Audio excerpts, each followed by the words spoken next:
జై శ్రీరామ్. అరటికాయలోని పోషకాలు పోకుండా చాలా తక్కువ ఆయిల్తో టేస్టీగా ఫ్రై చేసుకోవచ్చు. అది ఎలాగో ఇప్పుడు చూద్దాము. అరటికాయని లైట్గా పీల్ తీసేసి చిన్న ముక్కలుగా కట్ చేసుకొని బౌల్లో వేసి కొంచెమే నీళ్ళు పోసుకొని పసుపు ఉప్పు వేసుకొని నీళ్ళన్నీ ఇంకిపోయేలాగా మనం ఉడకపెట్టుకోవాలి.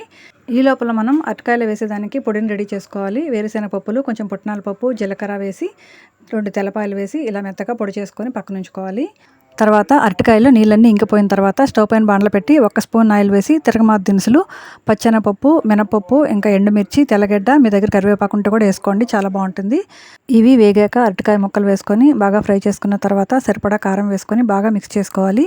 ఇలా తిన్నా బాగుంటుంది. మా ఇంట్లో ఆ పప్పుల పొడి వేస్తే తినరు కాబట్టి కొంచెం తీసి పక్కన ఉంచుతున్నాను. తర్వాత మనం రెడీ చేసుకున్న పప్పుల పొడిని 2-3 స్పూన్లు వేసుకొని బాగా మిక్స్ చేసుకుంటే ఫ్రై రెడీ.